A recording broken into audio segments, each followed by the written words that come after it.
تو اس کی بدولت اللہ کریم اس کے پچھلے صغیرہ گناہ معاف فرما دے گا۔ پچھلے کئی دنوں سے تراویح کے متعلق مختلف جزیات میں سوال کیے جا رہے تھے، تو سوالات کی نوعیت یہ بتاتی ہے کہ آج کل ہمارے لوگوں کے اندر یہ مسئلہ بہت طول پکڑتا جا رہا ہے اور ایک سیریس ایشو بن رہا ہے۔ اس لیے ضروری ہے کہ ہم آج کی ساری گفتگو اس خوبصورت عبادت پر اور اس سے متعلق کچھ لوگوں کے کانسیپٹ جو کلیئر نہیں ہیں ان کو کلیئر کرنے کی کوشش کریں اور اس کی فضیلت کو بیان کریں۔ کچھ چیزیں توجہ سے سننے والی ہوں گی جن کا علم سے تعلق ہوگا۔ کوشش تو میری بہت ہوتی ہے کہ میں چیزوں کو بہت سہل، بہت سلیس، بہت آسان کر کے آپ کی خدمات میں پیش کروں اور وہ ابحاث نکال دوں جن کے ساتھ آپ کا تعلق نہیں ہوتا، تاکہ مسئلہ سمجھ آ جائے، کانسیپٹ کلیئر ہو جائے، نہ کہ ہم عبارات کی بحث میں پڑے رہیں۔ مجھے امید ہے کہ آپ تھوڑی سی توجہ کے ساتھ جب سماعت فرمائیں گے تو انشاءاللہ العزیز بہت آسانی ہو جائے گی۔ تو تراویح کے متعلق ہم یہ جاننا چاہتے ہیں، ایک تو یہ ہے کہ تراویح کی حیثیت کیا ہے، پھر اس کا حکم کیا ہے اور اس کی تعداد کیا ہے۔ مین یہ چیزیں ہیں، باقی چھوٹی جزیات اس کے اندر ہیں، وہ انشاءاللہ بیان کے اندر شامل ہو جائیں گی۔ اللہ تبارک و تعالیٰ نے جہاں اس ماہ مبارک میں دن کی عبادت روزہ قرار دیا، اس ماہ میں اللہ کی پسندیدہ ترین عبادت بندے کی طرف سے ہے قرآن کریم کی تلاوت کی جائے، اس طرح کے ختم قرآن ہو، جیسا کہ آقا صلی اللہ علیہ وسلم ہر رمضان المبارک میں جبریل امین کے ساتھ ختم قرآن فرمایا کرتے، اور آخری رمضان المبارک میں آپ نے 2 مرتبہ حضرت جبریل امین کے ساتھ قرآن کریم کا دور فرمایا۔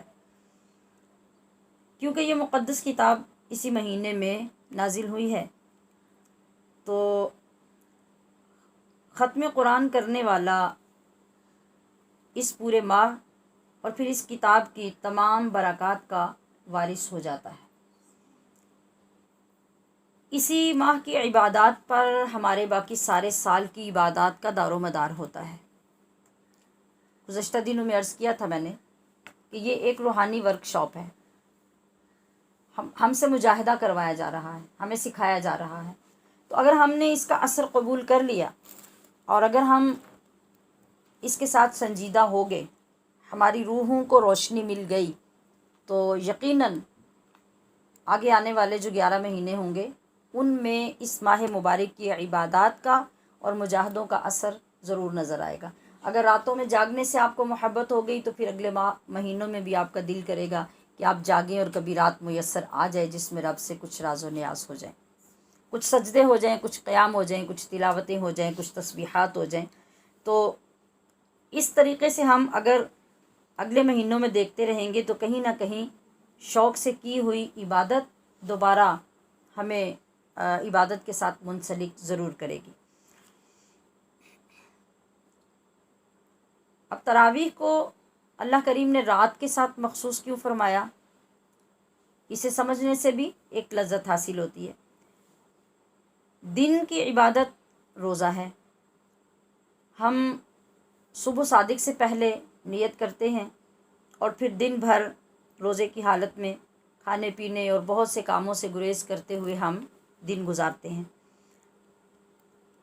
ہم اپنی صحت، اپنی طبیعت، اپنے جسم کو محسوس کرتے ہیں جب افطاری کے بعد ایک مرتبہ ہمارا جسم کمزور اور نحیف محسوس ہونے لگتا ہے، کچھ کمزوریاں محسوس ہوتی ہیں اور تھکاوٹ محسوس ہوتی ہے۔ جب پورے دن کے بعد ہم کھانا کھاتے ہیں تو جسم کے اوپر ایک بوجھ پڑتا ہے، اس وقت جسم تقاضا کرتا ہے کہ بس اب مجھے آرام کرنا چاہیے، اور ہم بچ بچا کے آرام کے پیچھے لگے بھی رہتے ہیں کہ ہمیں جلدی تراویح نہ پڑھنی پڑے، جلدی نماز کا وقت نہیں ہو جانا چاہیے، اذان نہیں ہو جانی چاہیے، ابھی تو ہم سنبھلے بھی نہیں، افطاری سے اور عشاء ہو گئی۔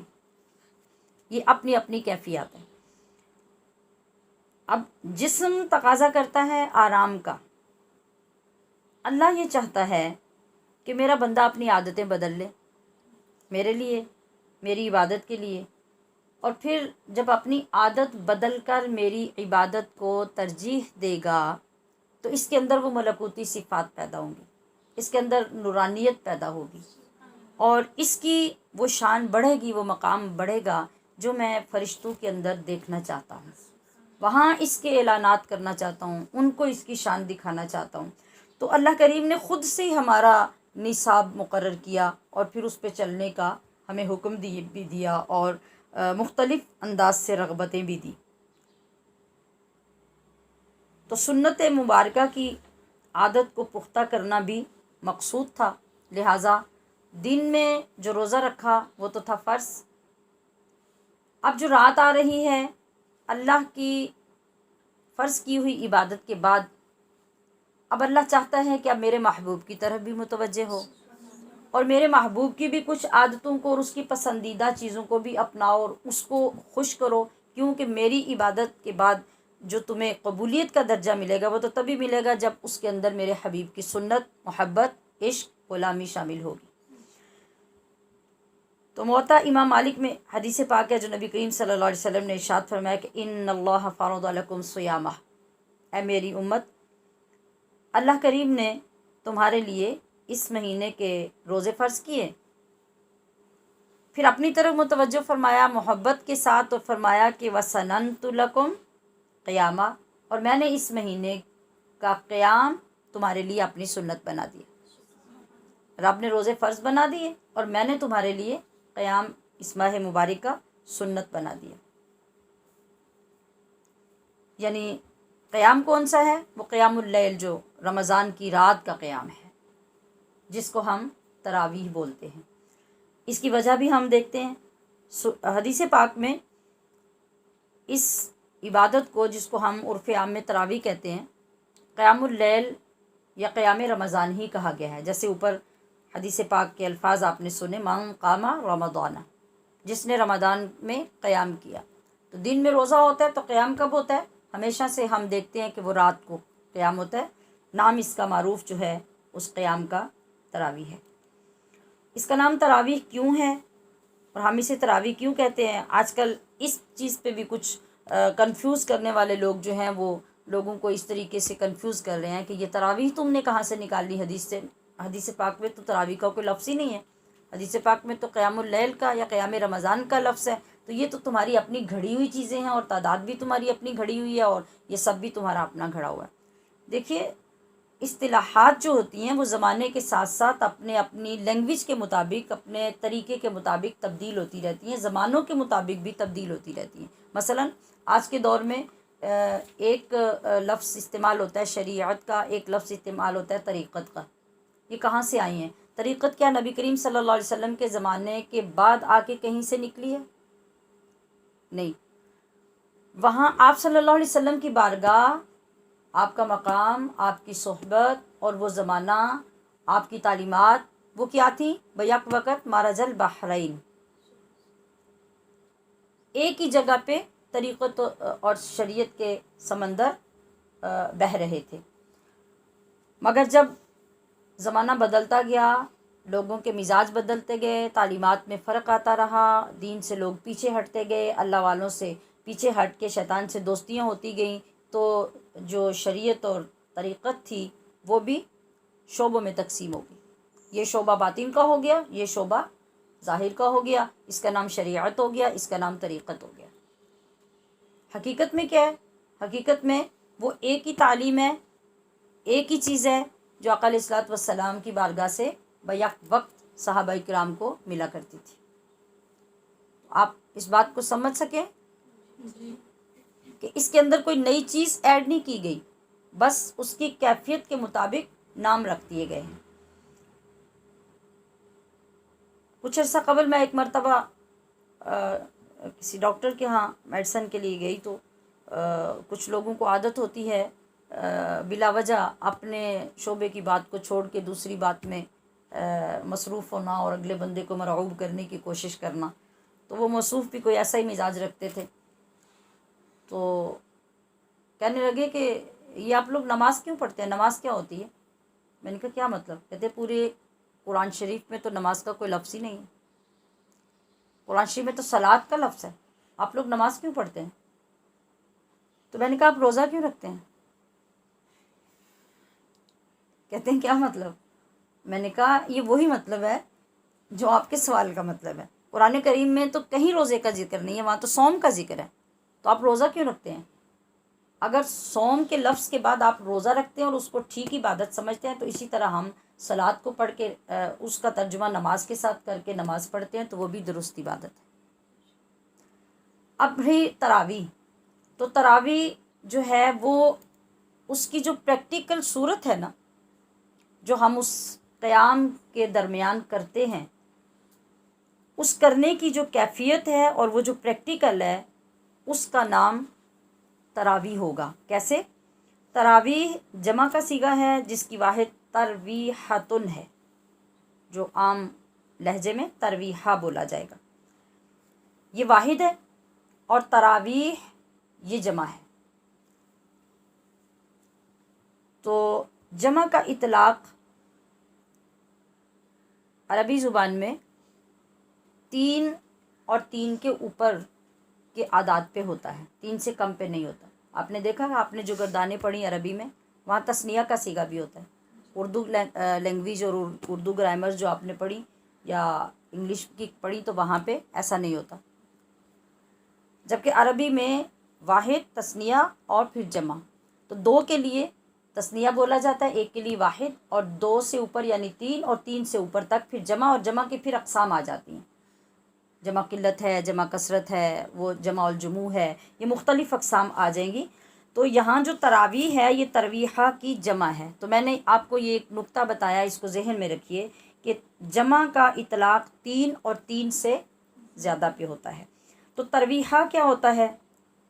ترویحہ جو اس نماز کے اندر مقرر کیا گیا وہ ہے 4 رکعت کے بعد جو سنت طریقہ ہے یا صحابہ اکرام کا جو طریقہ رہا ہے، اور تسلسل کے ساتھ جو اکابر کا طریقہ رہا ہے، کہ 4 تراویح پڑھنے کے بعد اس میں کچھ راحت حاصل کی جائے، آرام کیا جائے، اپنے آپ کو ریلیکس کیا جائے، اور پھر اگلی نماز شروع کی جائے، مطلب 4 کے بعد والی۔ تو یہاں لفظ کیا بولا جاتا ہے؟ تراویح۔ ہم جو اپنی اردو میں بولتے ہیں نا تراویحاں پڑھنے جا رہی ہے، تراویحاں کوئی اصل نہیں ہے، اصل لفظ تراویح ہی ہے، یہ ہم اپنی غلطی کی وجہ سے جو ہم لفظ کو بگاڑتے رہتے ہیں، اس وزن پہ ہم اس کو تراویح بولتے ہیں۔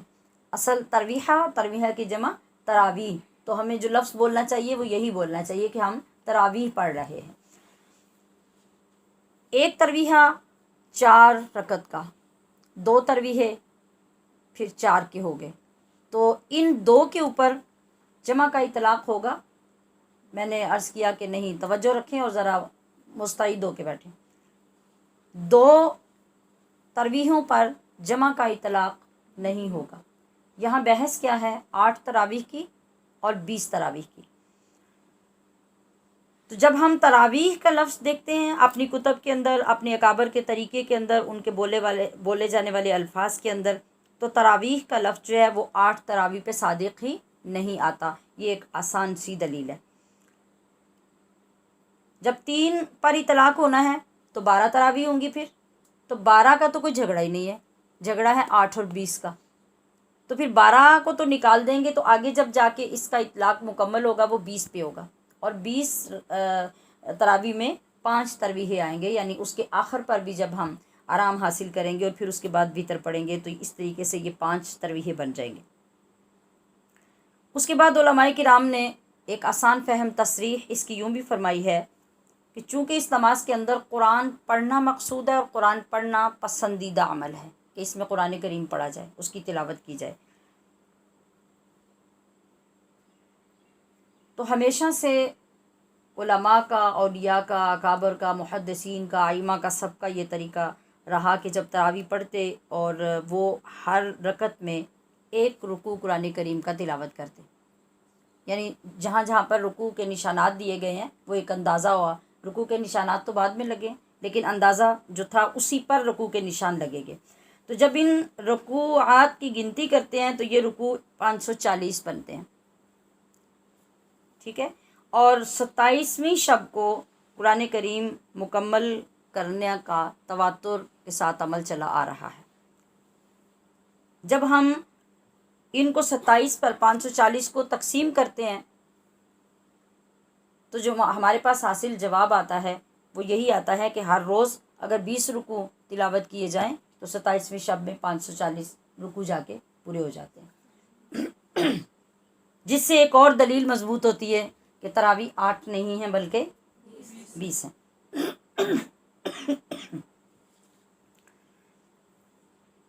جو عبادت ہم کرتے ہیں اس کے کرنے سے پہلے ہمیں اس کی شرعی ویلیو کا پتہ ہونا ضروری ہوتا ہے۔ شرعی ویلیوز کیا ہوتی ہیں؟ کوئی عبادت فرض ہے، کوئی واجب ہے، کوئی سنت ہے، پھر سنت کی اقسام ہیں، کوئی سنت مؤکدہ ہے، کوئی غیر مؤکدہ ہے۔ تو تراویح کی شرعی ویلیو کیا ہے؟ اس کا مقام کیا ہے؟ یہ سنت مؤکدہ ہے۔ مرد حضرات کے لیے جماعت کے ساتھ اس کو ادا کرنا سنت مؤکدہ علی الکفایہ ہے، اور خواتین کے لیے جماعت کے ساتھ ادا کرنا ضروری نہیں ہے۔ آپ نے مؤکدہ کی تعریف پڑھی ہے کہ سنت مؤکدہ وہ ہوتی ہے جس پر آقا صلی اللہ تعالی علیہ وسلم کا مواظبت کے ساتھ، مداومت کے ساتھ عمل ہو،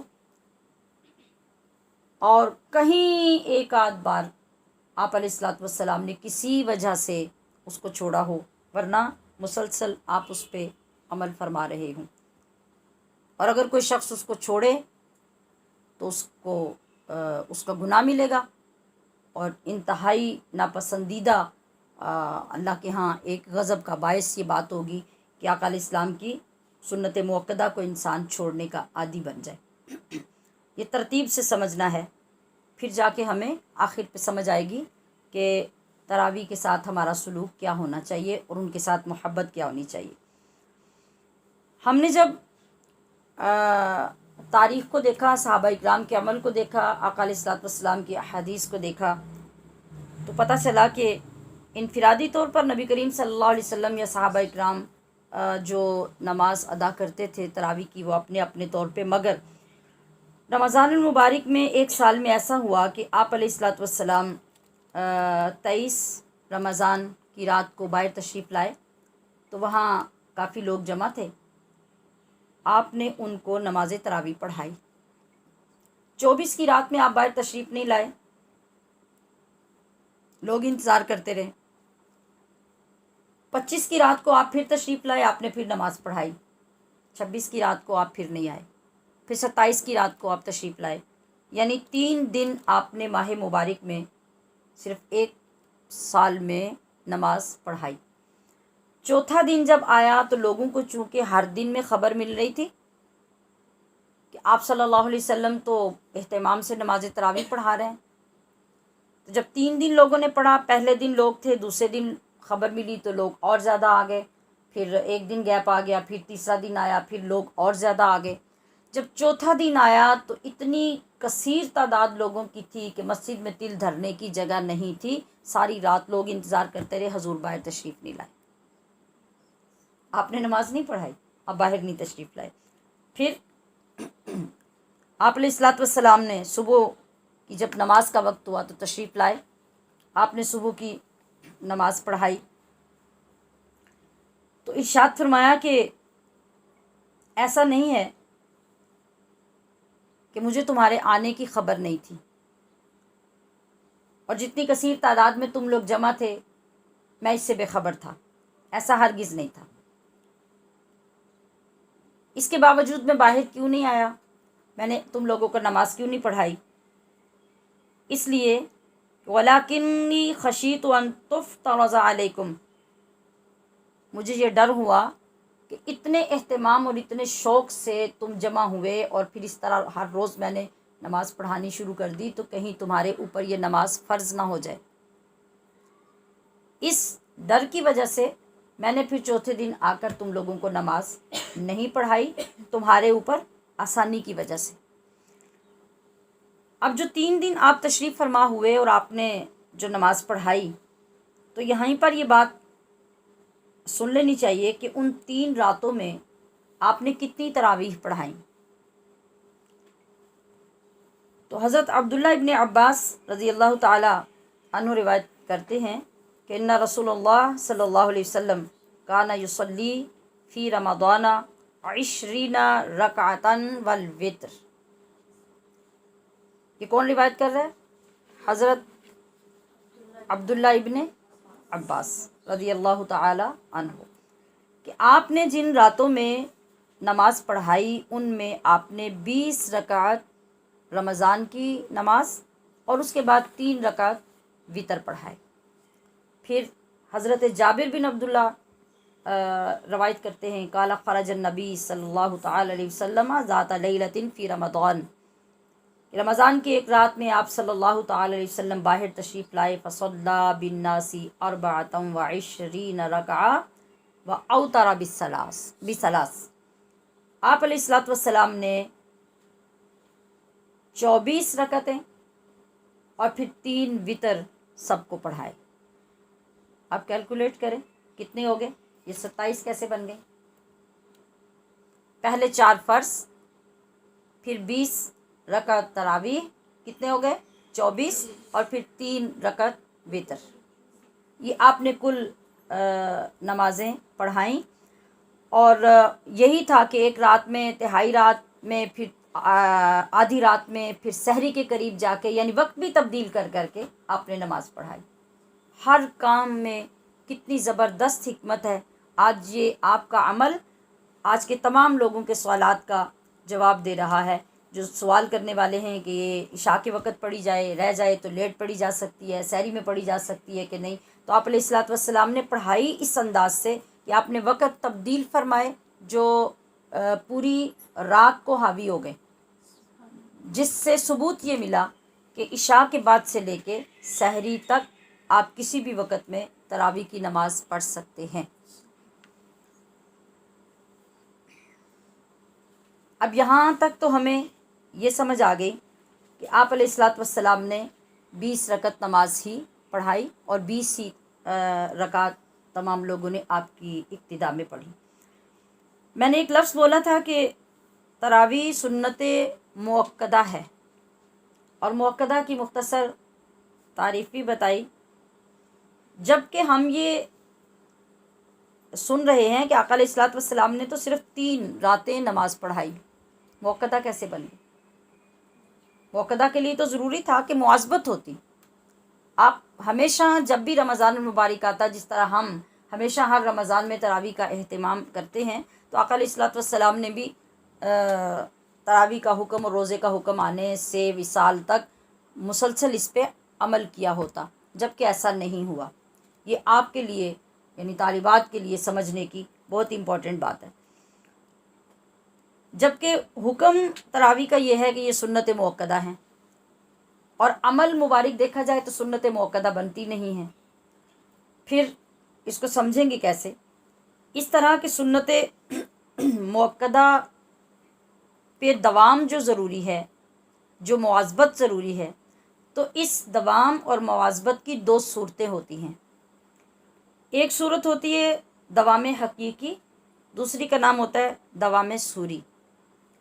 دوام حقیقی تو یہی ہے کہ آپ دیکھنے والے کو دیکھیں، یعنی اس کا آسان معنی ہے دوام حقیقی وہ ہے جو آپ کو نظر آ رہا ہے کہ آقا صلی اللہ علیہ وسلم نے یہ کام کیا، ہمیشہ کیا۔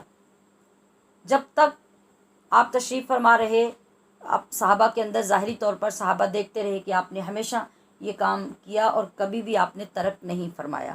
یہ کون سی صورت ہوگی؟ دوام حقیقی کی۔ اب یہ عمل نظر آ رہا ہے۔ دوسری صورت ہے دوام سوری کی۔ دوام سوری وہ ہوگا جو نظر نہیں آئے گا، تو پھر پتہ کیسے چلے گا؟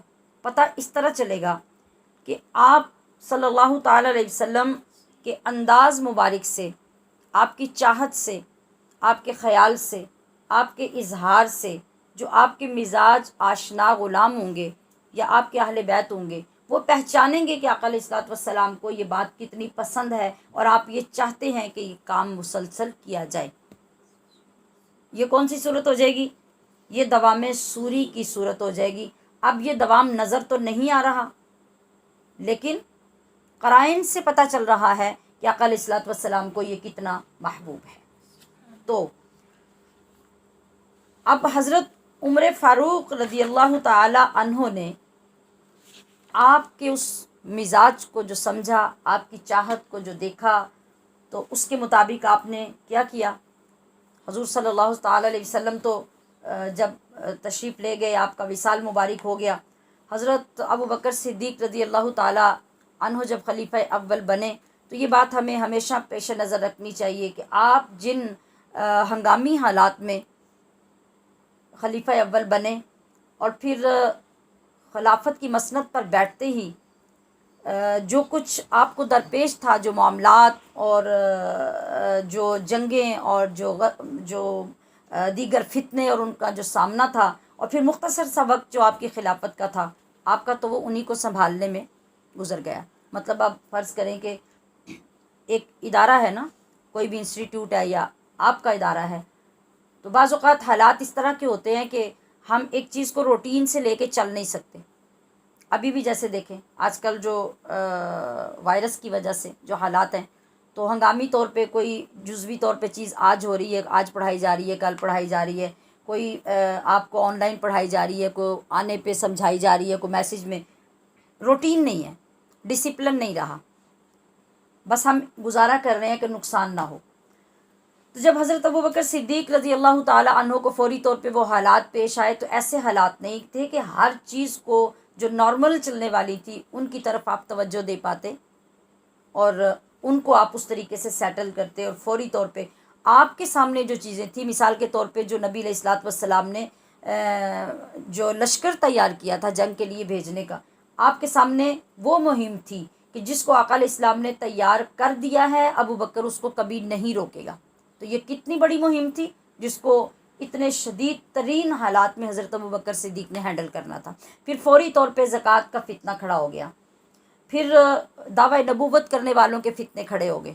تو اب یہ کتنے بڑے بڑے فتنے تھے کہ اگر کوئی بندہ یہ کہے کہ اگر اتنا اہم، اتنا امپورٹنٹ اور اتنی پسند تھی آقا علیہ الصلوۃ والسلام کی، تو پھر سب سے پہلے تو ابوبکر صدیق کو خیال رکھنا چاہیے تھا۔ تو اس کا جواب لینے کے لیے میرے ان چند فکروں پہ غور فرمائیے گا جو میں نے عرض کیے کہ آپ ایسا کیوں نہ کر سکے۔ اس کے بعد یعنی مختصر 2 سال اور کچھ ماہ کے بعد ہی تو فوراً حضرت عمر فاروق رضی اللہ تعالی عنہ کا دور آ گیا۔ تو 1 سال تو گزرا، اور جیسے ہی آپ نے چیزوں کو ہینڈل کیا، تو اب حضرت عمر فاروق ہر چیز کی طرف توجہ فرمانے لگے، عبادات کی طرف، ماحول کی طرف، ڈسپلن کی طرف۔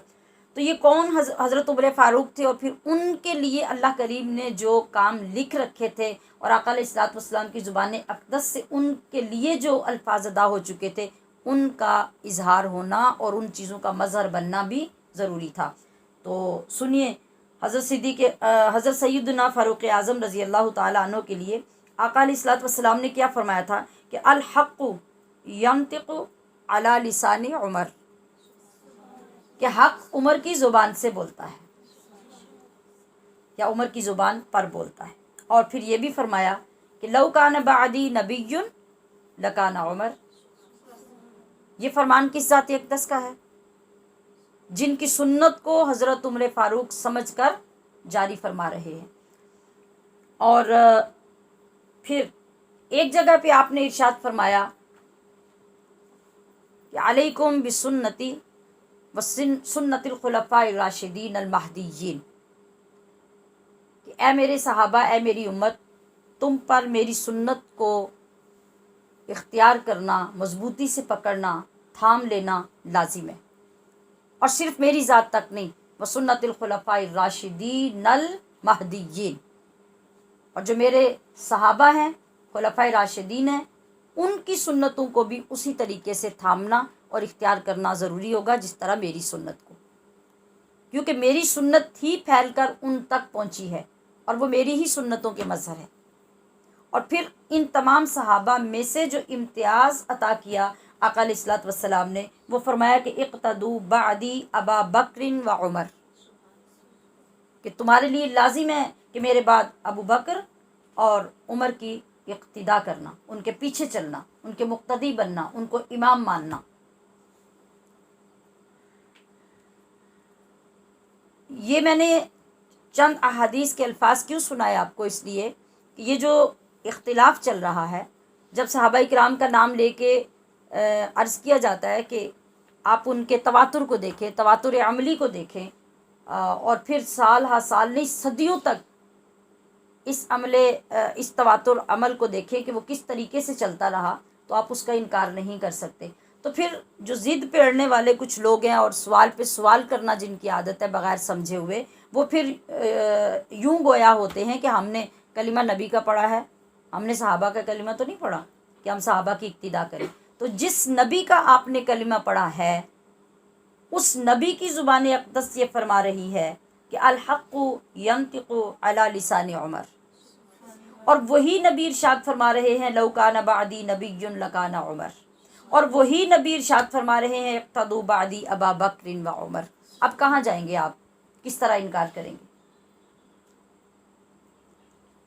تو وہ جو سلسلہ چلا تھا جس کے بارے میں ابھی آپ نے حضرت عبداللہ ابن عباس کی روایت سنی، حضرت جابر بن عبداللہ کی روایت سنی، آپ علیہ الصلاۃ والسلام نے کتنی نماز پڑھائی، کتنی رکعات پڑھائیں تراویح کی؟ دونوں روایات میں یہ ملا کہ آپ نے 20 رکعات ہی پڑھائیں۔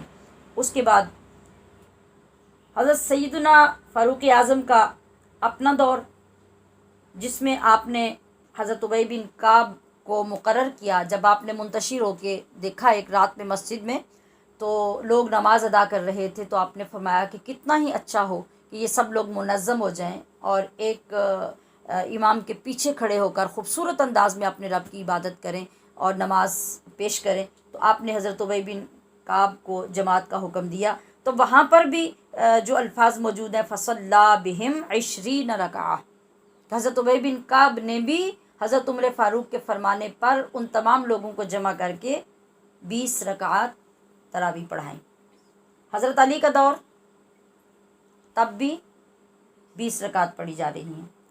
آپ کے دور میں حضرت صائب بن یزید کو حکم دیا گیا اور وہ فرماتے ہیں کہ یصلی بالناس 20 رکعتا وکان علی رضی اللہ تعالی یوتر بہم، کہ صائب بن یزید 20 رکعت تراویح پڑھاتے تھے اور حضرت علی المرتضیٰ رضی اللہ تعالی عنہ بعد میں وطر کی جماعت کروایا کرتے تھے۔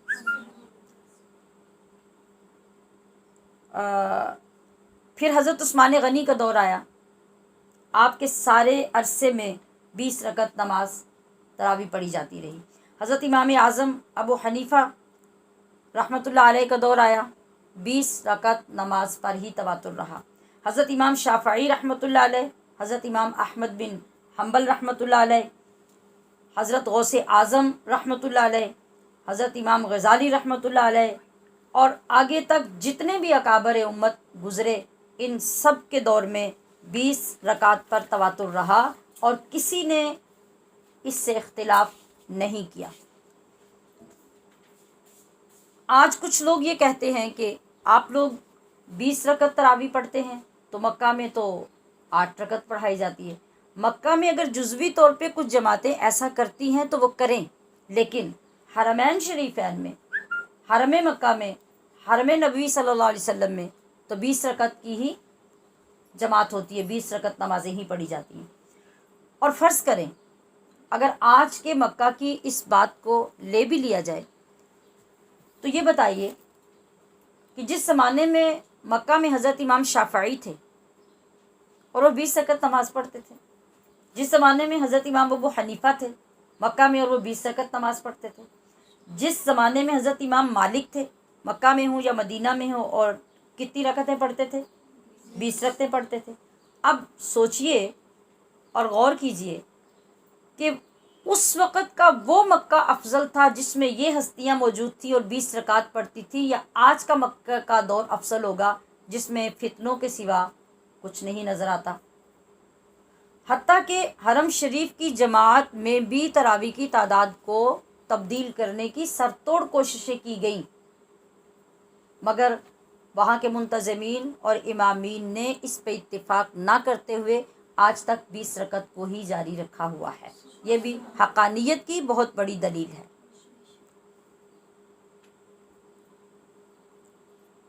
اب جس طرح آج دلیل مانگی جاتی ہے کہا جاتا ہے کہ بعض تو اتنی بے باکی سے کہہ دیتے ہیں کہ یہ چیز آپ جو کر رہی ہیں قرآن میں ہے، یہ چیز حدیث میں ہے۔ دیکھیے، نہ تو ہر چیز کا قرآن میں ہونا ضروری ہے، اور نہ یہ ہماری ذمہ داری ہے کہ ہم اور آپ مل کر حدیث کو کھنگالیں اور حدیث سے چیزیں نکالیں۔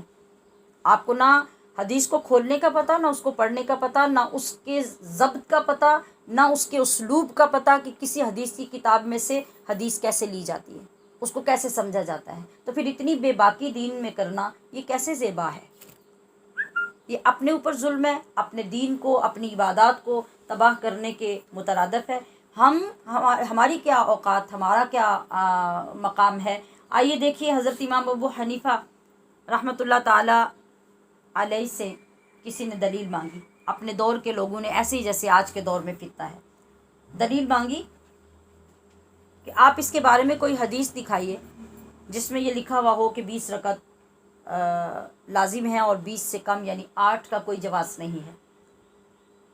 تو مرفوع حدیث تو آپ کے پاس نہیں تھی۔ آپ نے یہ ارشاد فرمایا کہ نبی کریم صلی اللہ تعالی علیہ وسلم نے عمر رضی اللہ تعالی عنہ کے متعلق یہ الفاظ فرمائے، اور آپ کے فرمانے کے بعد فرماتے ہیں کہ ما رأیت عمر مبتدیا، میں نے عمر کے اندر کوئی بدعت نہیں دیکھی، میں نے عمر کے اندر کوئی خرابی نہیں دیکھی۔ تو پھر اس سے بڑی دلیل میرے پاس کیا ہے کہ میں نے عمر کو یہ کام کرتے دیکھا، سو سینہ بسینہ یہ چیزیں منتقل ہوتی چلی آ رہی ہیں، اور اس تواتر کو ہم دیکھ رہے ہیں کہ اس کے اندر کوئی کمی نہیں آئی۔ حضرت امام شافعی سے بھی ایسے ہی پوچھا گیا تو آپ نے ارشاد فرمایا کہ میرے پاس سب سے بڑی دلیل یہی ہے کہ میں نے ہمیشہ مکہ میں سب کو 20 رکعت تراویح پڑھتے دیکھا۔ اب قرآن سے یا حدیث سے انہوں نے تو نہیں دکھایا، مگر یہ تمام اکابر جو ہیں اپنے تمام زمانوں میں اور اپنے پیروکاروں کو جو تبلیغ اور تربیت کرتے رہے، وہ کیا کرتے رہے؟ 20 رکعت نماز کی، اور وہ خود بھی 20 رکعت نماز ہی پڑھتے رہے۔ تو یاد رکھیے کہ جو مقربین کا، صالحین کا اور اولیاء کا، آئمہ کا، محدثین کا، فقہاء کا تواتر کے ساتھ عمل ہوتا ہے، وہ سب سے زیادہ اسٹرانگ ہوتا ہے۔ تو پھر اس سے بڑی آپ کو دلیل کیسے ملے گی کہ وہ سب لوگ اپنے گھر سے تو اس کو لے کر نہیں آئے، وہ تو نبی علیہ الصلوۃ والسلام کی اقتداء میں پڑھ کر اس کی پیروی کر رہے ہیں۔ تو اب اگر آپ آ کے اس دور میں اس کو فتنہ بنا لیتے ہیں اور اپنی عبادات اور اپنے ساتھ ان بہت سے لوگوں کی عبادات ضائع کرتے ہیں جن کو کنفیوز کرتے ہیں آپ دین کے بارے میں، اور وہ ششوپن میں پڑ جاتے ہیں، نہ وہ ادھر کے رہتے ہیں نہ وہ ادھر کے رہتے ہیں، تو اس سب کا بھی تو گناہ آپ کے اوپر ہے جو آپ لوگوں کو خراب کر رہے ہیں۔ جی، تو ہم یہ بحث کا جواب عرض کر رہے ہیں کہ 8 تراویح درست ہیں یا 20 درست ہیں، اور وہ بدعت ہیں یا بدعت نہیں ہیں، یا وہ درست ہیں یا غلط ہیں۔ تو کسی بھی صحیح حدیث یا کسی بھی ضعیف حدیث سے 8 رکعت تراویح ثابت نہیں ہے۔ پورے مجموعہ حدیث کو دیکھ لیں، آپ کو کہیں سے نہیں ملے گا۔ علماء کی جو تحقیق ہے وہ یہ بتاتی ہے کہ نہ کسی صحیح حدیث میں نہ کسی ضعیف حدیث میں 8 تراویح کا ذکر ہے۔ جو لوگ 8 تراویح کو ثابت کرنے پہ زور دیتے ہیں نا، آپ سب حدیث سے پاک کی طالبات ہیں، آپ اس کو توجہ سے سنیے۔ ان کے پاس بخاری شریف کی یہ حدیث پاک ہے جس میں حضرت امام بخاری نے ایک حدیث کو ذکر کیا ہے نبی کریم صلی اللہ تعالی علیہ وسلم کے نماز تہجد کے باب میں۔ حالانکہ وہ حدیث پاک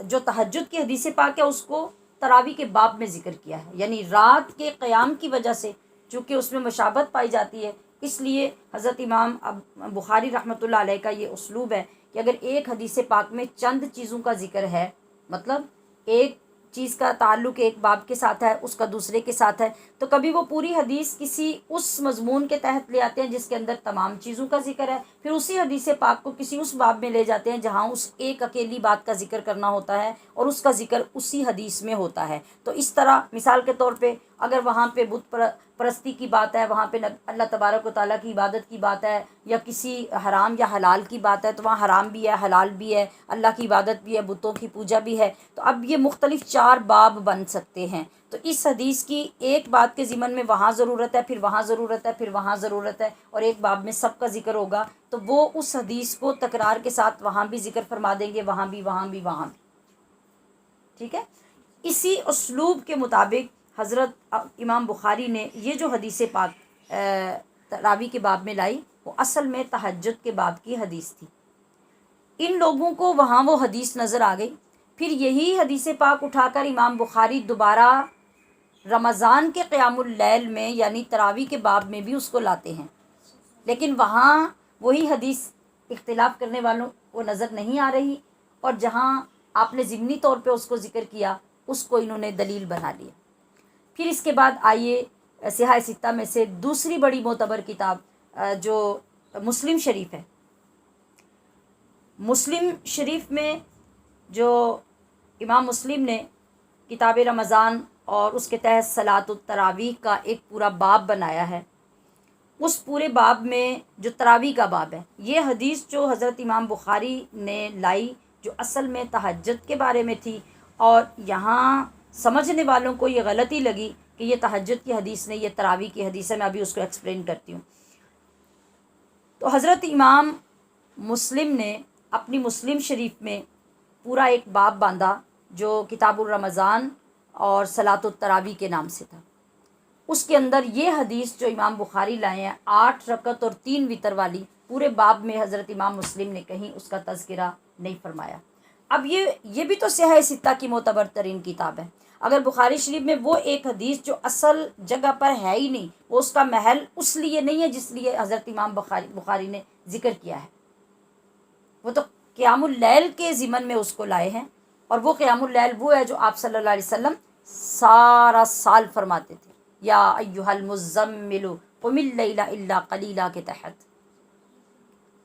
تو وہاں پر یہ لوگ اس حدیث پاک کو دیکھنے سے قاصر ہیں۔ اب حضرت امام مسلم نے اسی حدیث پاک کو آپ کی نماز تہجد کے ضمن میں ذکر فرمایا، اور آپ نے تراویح کے باب میں کہیں پر بھی پوری کتاب مسلم شریف میں اس کو ذکر نہیں کیا۔ اور وہاں آپ نے کیا فرمایا ہے اس کے اندر باب صلاۃ اللیل میں، اس کا نام ہی یہ ہے کہ باب صلاۃ اللیل و عدد رکعات النبی صلی اللہ علیہ وسلم فی اللیل، کہ رات کی نماز میں آپ صلی اللہ تعالی علیہ وسلم کی جو نماز ہے اس کی رکعات کتنی ہیں۔ یہاں پر جو نماز ہے، جس نماز کا ذکر کیا جا رہا ہے، وہ نماز تہجد ہے، اور اس کا تذکرہ کہاں ہے کہ حضرت عائشہ صدیقہ رضی اللہ تعالی عنہا کی بارگاہ میں یہ سوال کیا گیا کہ نبی کریم صلی اللہ تعالی علیہ وسلم رمضان شریف میں رات کی عبادت کس معمول سے فرمایا کرتے تھے؟ آپ بات کو سمجھ رہے ہیں؟ جی، یعنی سوال یہ کیا گیا، ابی سلمہ بن عبد الرحمن سوال کرتے ہیں، انہ سأل عائشہ رضی اللہ تعالی عنہما کیف کانت صلاۃ رسول اللہ صلی اللہ تعالی علیہ وسلم فی رمضان۔ آپ سوال کرتے ہیں کہ رمضان میں نبی کریم صلی اللہ تعالی علیہ وسلم کی جو صلاۃ اللیل تھی اس کا حال کیا ہوتا، یعنی وہ باقی مہینوں کی طرح ہی ادا کرتے؟ یہ سوال کرنے کی ضرورت کیوں پیش آئی کہ ماہ رمضان میں ایک نئی نماز تھی، تراویح کی نماز۔ رمضان کی صلاۃ اللیل الگ تھی جس کو قیام اللیل کے ساتھ تعبیر کیا گیا اور ذکر فرمایا گیا۔ تو پوچھنے والے کا مطلب یہ تھا کہ جب یہ رکعات رمضان شریف میں الگ سے آئی ہیں پڑھنے کے لیے، تو وہ جو پورا سال نبی کریم صلی اللہ تعالی علیہ وسلم نماز تہجد ادا فرماتے تھے، جس میں 8 رکعت تہجد کی ہوتی اور 3 رکعت وتر ہوتے، اس طرح 11 رکعت آج بھی انہی 11 رکعات کو ڈسکس کیا جاتا ہے، اور جس سے ذہن منتشر ہو جاتے ہیں سننے والوں کے۔ اور حدیث پاک یہ پیش کی جاتی ہے، اب یہاں پر تو ظاہری طور پہ رات کی نماز کا ذکر ہے، مگر جب تک کسی کو اس کے سیاق و سباق کا نہیں پتہ ہوگا، کسی نے کسی استاد سے اس کو پڑھا نہیں ہوگا، تو اس کو وہ کیسے سمجھ سکے گا اور جواب کیسے دے سکے گا؟ کوئی بھی شخص ایک نمازی کی حیثیت سے مسجد میں جا کے بیٹھتا ہے، وہ اپنے جیسے کسی نمازی سے سوال کر لیتا ہے، اور وہ ایک درجہ ہی اپنے سے کسی بڑے سے سوال کر کے وہ یہ ڈکلیئر کر دیتا ہے کہ بس نماز ہے یہ، تراویح ہیں اتنی، جو یہ کر رہے ہیں وہ غلط کر رہے ہیں، اور آپ لوگوں کو 8 پڑھنی چاہیے. بات پھیلتے پھیلتے ہماری عورتوں کی طرح وہ بات پھیل جائے گی، اور وہ جو قرآن و حدیث سے ایک دلیل کے ساتھ، بین دلیل کے ساتھ آ رہی تھی، اور تواتر عملی کے ساتھ اکابر میں جو بات رائج تھی اور جو عبادت ہو رہی تھی، وہ پیچھے ہو جائے گی، اور ایک نیٹ سے پڑی ہوئی پوسٹ یا ایک عام سے بندے کی زبان سے نکلی ہوئی بات جو ہے وہ زیادہ مقدم ہو جائے گی. یہ ہے آج کے دور میں ہمارے دین کا خطرہ. تو عزیزات محفل، نبی کریم صلی اللہ تعالی وسلم کے بارے میں جب یہ سوال کیا گیا تو حضرت عائشہ رضی اللہ تعالی عنہا نے جواب ارشاد فرمایا کہ فقالت ما کان رسول اللہ صلی اللہ تعالی علیہ وسلم یزید فی رمضان ولا فی غیرہ علی 11 رکعتا. آپ نے ارشاد فرمایا کہ رمضان المبارک میں بھی اور رمضان المبارک کے علاوہ بھی آپ 11 رکعات سے کوئی رکعت زائد نہیں فرماتے تھے. جس طرح آپ کا معمول باقی 11 مہینوں میں نماز تہجد کا ہوتا، اسی طرح آپ وہ نماز تہجد رمضان میں بھی ادا فرماتے. اگر بات صرف تراویح کی تھی تو یہ کامن سینس کی بات ہے نا. اگر بات تراویح کی تھی تو پھر اس کے اندر 11 ماہ کا ذکر کرنے کی کیا ضرورت؟ بتایا یہ جا رہا ہے کہ رمضان المبارک کی تراویح زائد ہونے کے باوجود آقا صلی اللہ تعالی علیہ وسلم وہ نماز جو تہجد کی تھی جس طرح باقی 11 ماہ میں پڑھتے تھے، اسی طرح ماہ رمضان میں پڑھتے تھے، اور اس پر کوئی رکعت زائد نہیں فرماتے تھے. اور پھر اس کا حال ارشاد فرماتی ہیں کہ آپ کی جو نماز تھی اس کا سین کیا ہوتا تھا، اس کا منظر کیا ہوتا تھا، اس کی جو خشیت اور رقت جو ہوتی تھی اس کا حال کیا ہوتا تھا. آپ فرماتی ہیں کہ تصلی اربعن فلا تسأل عن حسنہن و طولہن، کہ وہ جو پہلی 4 رکعتیں ہوتی تھی نا آقا علیہ السلام کی، مت پوچھ کے ان رکعتوں کا حسن کیا ہوتا تھا، مت پوچھ کے ان کی طوالت کیا ہوتی تھی. وہ کتنی لمبی 4 رکعتیں آپ ادا فرماتے تھے، اور کیا حسن تھا، کیا رقت ہوتی، کیا خشیت ہوتی، کیا رب سے راز و نیاز کی باتیں ہوتی، اور کہاں اس وقت آپ کا مقام اقدس ہوتا جس وقت آپ وہ 4 رکعت پڑھ رہے ہوتے. پھر آپ ان 4 رکعت کا سلام فرماتے، پھر کہتی ہیں، آپ فرماتی ہیں کہ ثم یصلی اربعہ، پھر اگلی 4 پڑھتے، اور فلا تسل عن حسنہن و طولہن، مت پوچھ کے پھر ان اگلی 4 رکعتوں کا حسن اور ان کی طوالت کیا ہوتی تھی. ثم یصلی ثلاثا، پھر اس کے بعد 3 رکعت پڑھتے. وہ 3 رکعت کیا ہوتی؟ وہ 3 وتر ہوتے. قالت عائشہ فقلت یا رسول اللہ، پھر یہ بیان فرمانے کے بعد سیدہ عائشہ رضی اللہ تعالی عنہ فرماتی ہے کہ میں نے عرض کی یا رسول اللہ اتنام قبل ان توترا، کہ آپ وطر پڑھنے سے پہلے استراحت فرماتے ہیں، آپ نیند فرماتے ہیں، سو جاتے ہیں. فقال یا عائشہ، تو آپ صلی اللہ تعالی علیہ وسلم نے فرمایا کہ ان عینی تنامان ولا ینام قلبی، بظاہر میری آنکھیں تو سوئی ہوئی ہوتی ہیں مگر میرا دل سویا ہوا نہیں ہوتا. کہ وہ اپنے رب کے حضور ہوتا ہے، لیکن دیکھنے والے کو یوں محسوس ہوتا ہے کہ میں سو رہا ہوں، بظاہر میری آنکھیں سو رہی ہوتی ہیں. یہ جو حدیث پاک ہے یہ شاہد ہے آپ صلی اللہ تعالی علیہ وسلم کی نماز تہجد پر. ٹھیک ہے، پیچھے گفتگو میں نے ایک بات عرض کی کہ آپ صلی اللہ تعالی علیہ وسلم نے فرمایا کہ 3 دن کے بعد جب بے انتہا رش ہو گیا مسجد نبی شریف میں، تو میں باہر دانستہ نہیں نکلا کہ کہیں تمہارے اس ذوق و شوق اور وفور کی وجہ سے اللہ پاک یہ نماز فرض نہ کر دے. تو میں نے یہی مناسب سمجھا کہ تم میرا انتظار کر کر کے اپنی اپنی نماز ادا کر لو. یہاں آپ نے خدشہ اور خوف ظاہر فرمایا کہ اگر یہ نماز فرض ہو گئی تو تمہارے لیے بھاری ہو جائے گی، مشکل ہو جائے گی۔ ایک یہاں ایک لطیف نکتہ اس سے یہ بھی نظر آتا ہے، اگر اس سے مراد جو حضرت عائشہ بیان فرما رہی ہیں تہجد کی نماز نہ ہوتی، تراویح ہی ہوتی، تو پھر جو تہجد کی نماز ہے وہ تو پہلے سے ثابت ہو چکی ہے کہ آغاز میں آپ صلی اللہ علیہ وسلم پر وہ نماز فرض تھی، اور پھر اس کا حکم فرض سے نفل کی طرف لوٹ آیا۔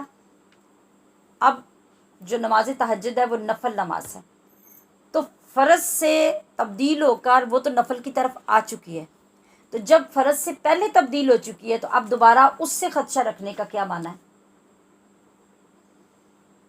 تو پتہ چلا کہ آپ جس نماز کے بارے میں فرما رہے ہیں کہ مجھے خدشہ ہوا کہ کہیں تم لوگوں پہ فرض نہ ہو جائے، وہ نماز تہجد نہیں، وہ نماز تراویح ہے۔ اور اس کے بارے میں ہم نے یہ پہلے حدیث پاک سن لی کہ اس میں حضرت جابر بن عبداللہ اور حضرت عبداللہ ابن عباس جو روایت فرما رہے ہیں کہ آپ نے 20 رکھتے ہی نماز پڑھائی اور آخر پہ 3 وتر پڑھائے۔ اس سے یہ بات بھی واضح ہو جاتی ہے۔ پھر اس کے بعد یہ کہ تہجد کی نماز اور تراویح کی نماز میں ایک اور بڑا فرق یہ ہے کہ تہجد کی نماز چونکہ نفل نماز ہے، اس کے اندر تداعی نہیں ہوتی، یعنی اعلان نہیں کیا جاتا، جس طرح نماز تسبیح کے بارے میں ہم پڑھتے ہیں کہ لوگوں کو بلا کر اعلان کر کے جمع کر کے نماز پڑھانا مکروہ ہے۔ اسی طرح نماز تہجد کے لیے بھی ہے کہ آپ جان بوجھ کے لوگوں کو اکٹھا کر کے اعلان کر کے تشہیر کر کے یہ نہیں کریں گے کہ ہمارے آئمہ نے اس کو مکروہ فرمایا ہے۔ جبکہ نماز تراویح کے لیے یہ حکم نہیں ہے۔ نماز تراویح کی تو باقاعدہ جماعت ہوتی ہے اور مسجدیں بھر جاتی ہیں، لوگوں کو پتہ ہوتا ہے کہ عشاء کی اذان جب ہوئی رمضان المبارک میں تو اب نماز تراویح پڑھنی ہے، اور پھر جماعت کے ساتھ ہر جگہ پہ نماز تراویح پڑھائی جاتی ہے۔ تو اس سے بھی یہ پتہ چلا کہ وہ نماز اور ہے، یہ نماز اور ہے، وہ وہی نماز نہیں ہے جو آپ رمضان المبارک میں پڑھتے ہیں، تو جس کے بارے میں حضرت عائشہ صدیقہ فرما رہی ہیں۔ پھر اس کے علاوہ ایک بات یہ بھی کہ تہجد کا وقت افضل یہ ہے کہ عشاء کے بعد سویا جائے اور سونے کے بعد پھر اٹھ کر نماز تہجد پڑھی جائے۔ افضل یہ ہے، ویسے نماز تو سوئے بغیر بھی اگر آپ پڑھیں گے لیٹ نائٹ میں تو وہ ہو جائے گی، نماز تہجد ادا ہو جائے گی، لیکن افضل طریقہ یہ ہے۔ جبکہ تراویح کے لیے تو یہ معمولی نہیں ہے، تراویح تو متصلاً فرض نماز کے ساتھ پڑھی جاتی ہے جو جماعت کے ساتھ پڑھی جاتی ہے۔ گھر میں اگر آپ تنہا پڑھتے ہیں تو آپ کے پاس وسعت ہے وقت کی کہ آپ ساری رات میں جب بھی پڑھ لیں، لیکن جو معمول ہے وہ یہ ہے کہ عشاء کی نماز جو فرض نماز ہے اس سے متصلاً تراویح نماز ادا کی جاتی ہے، اس کے بعد وتر پڑھے جاتے ہیں جو معمول ہے۔ تو پھر یہاں سے بھی یہ پتہ چلا کہ تراویح کی نماز اور ہے، تہجد کی نماز اور ہے، اور وہی جو حضرت عائشہ صدیقہ 8 رکعت فرما رہی ہیں وہ تراویح نہیں ہے۔ اور تیسری بات یہ بھی کہ محدثین نے اپنی کتب احادیث میں جو ان کے ابواب بنائے ہیں، تراویح کا باب الگ ہے اور تہجد کا باب الگ ہے۔ اگر وہ وہی نماز تھی تو پھر 2 ابواب بننے کی کیا ضرورت تھی، وہ ایک ہی باب میں ذکر ہونا چاہیے تھا۔ پھر یہ میں نے پہلے عرض کیا کہ نماز تہجد پہلے فرض تھی، پھر اس کے بعد وہ نفل ہو گئی، اب دوبارہ اس کے فرض ہونے کا تو کوئی خدشہ ہی نہیں ہے کہ آپ علیہ الصلوۃ والسلام اس کے بارے میں ارشاد فرماتے۔ تو یہ وہ تمام چیزیں ہیں جو ہمیں اس طریقے سے چلتے پھرتے ڈسکس کر کے، تھڑوں پہ بیٹھ کے، مسجدوں میں جا کے شغل کے طور پہ ڈسکس کر کے، نیٹ پہ بیٹھ کے سرچ کر کے کبھی یہ علم نصیب نہیں ہو سکتا، اور نہ ہی ہم حق تک پہنچ سکتے ہیں۔ لہٰذا ہمیں سمجھداری کا معاملہ کرنا چاہیے، ہمیں اپنے دین کی فکر کرنی چاہیے۔ ایسا نہ ہو کہ چند رکعتوں کی وجہ سے آپ اپنے ایمان کو برباد کر بیٹھیں، اپنے عقیدے کو برباد کر بیٹھیں، اللہ کی دی ہوئی ان نعمتوں کی ناشکری کر کے تو آپ کسی بھی قابل نہ رہ جائیں۔ لہٰذا ہمارے لیے بہت ضروری ہے کہ ہم ان نازک موضوعات کو اپنے ہاتھ میں نہ لیں۔ اب آخری دلیل میں عرض کر رہی ہوں جو عقلی دلیل ہے، اور ان دلیلوں کا ہماری عبادات کے اندر بڑا اثر ہوتا ہے، اور ان کی وجہ سے جب ہماری سمجھ میں بات آتی ہے، ہمارا کانسیپٹ کلیئر ہو جاتا ہے، تو ہم بہت ساری خرابیوں سے